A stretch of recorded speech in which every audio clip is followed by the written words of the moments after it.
Wholesale വിലയിൽ വസന്തം textiles and wedding centre, fancy and footwear, Manjeri road, Wandoor. വാർത്തകൾ വിശദമായി. ഇരുവൃക്കകളും തകരാറിലായ പൂളയ്ക്കൽ സ്വദേശിക്ക് പ്രദേശത്തെ പ്രവാസി കൂട്ടായ്മയുടെ കൈത്താങ്ങ്. വൃക്കരോഗിയായ പനോലൻ ഗഫൂറിന്റെ ചികിത്സയ്ക്കായി 4 ലക്ഷത്തോളം രൂപയാണ് സാന്ത്വനം പാലക്കോട് പൂളയ്ക്കൽ പ്രവാസി കൂട്ടായ്മ നൽകിയത്.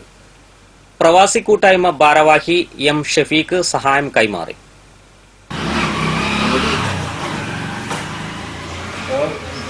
ഇരുവൃക്കകളും തകരാറിലായ ഗഫൂറിന് ദിവസേനയുള്ള ഡയാലിസിസിന് ഭീമൻ തുക ചെലവ് വരുന്നുണ്ട്. ഇക്കാര്യം മനസ്സിലാക്കിയതോടെയാണ് രൂപീകരിച്ചിട്ട് മാസങ്ങൾ മാത്രം പഴക്കമുള്ള സാന്ത്വനം പ്രവാസി കൂട്ടായ്മ തുക സമാഹരിച്ച് നൽകിയത്. ഇതുകൂടാതെ ചുരുങ്ങിയ കാലയളവിനുള്ളിൽ നിരവധി കാരുണ്യ പ്രവർത്തനങ്ങളും പ്രവാസി കൂട്ടായ്മ പ്രദേശത്ത് നടത്തിയിട്ടുണ്ട്. 119 അംഗങ്ങളാണ് പ്രവാസികളുടെ ഈ മാതൃകാ കൂട്ടായ്മയിൽ. ഗഫൂറിന്റെ വീട്ടിൽ ചെന്നാണ് ധനസഹായം കൈമാറിയത്.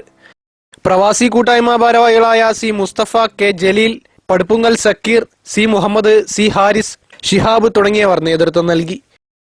Wandoor vision news, Thiruvali.